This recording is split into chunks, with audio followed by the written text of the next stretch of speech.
At 7:27 now. I heard about this story yesterday on the radio, so I'm really fascinated to see the pictures. It's a boat. It was called Tintanic. When Mick Stanley decided to build a small boat out of corrugated iron, he might not quite have realised just how much he'd be able to achieve in it. Yeah, the retired Army Major has raised more than £30,000 for his local hospice by rowing the Tin Tub 100 miles up and down the Chichester Canal. Sean Killick went to see him cross the finish line.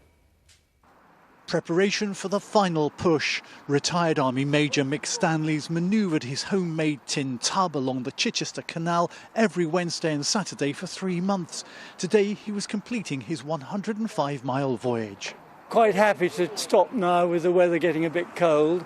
My fingers are a bit stiff in the morning, but I worked out the other day it takes me 1,000 strokes of the oars to do a mile, so when I get into Chichester, I will have done 105,000 strokes with the oars, so maybe that's the reason for they're a bit stiff. For this special occasion, Mick made a tiny tender for a festive friend, and 10-year-old grandson Toby heralded his arrival with a rendition of What Shall We Do with the Drunken Sailor, as supporters and family welcomed him too. I think it's wonderful. He's really enjoyed it, and I've enjoyed seeing him having so much fun. Has it been difficult because he's been quite consumed by this, hasn't he? Not really. It's much better when he's consumed with something. I'd hate him to be hanging around with nothing to do.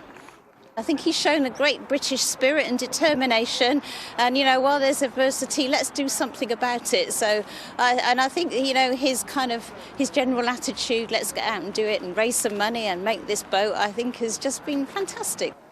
The Tintanic will be auctioned to raise even more funds for the hospice. But will there be another campaign for Major Mick? A bit of a think over Christmas. I've got a book on history which I'm writing at the moment. I'll finish that, and then perhaps a project in the early next year. And as I say, there's life in the old dog yet. So lots of money raised and spirits too. For Major Mick, it's mission accomplished. Sean Killick, BBC News, Chichester. Well done, Major Mick.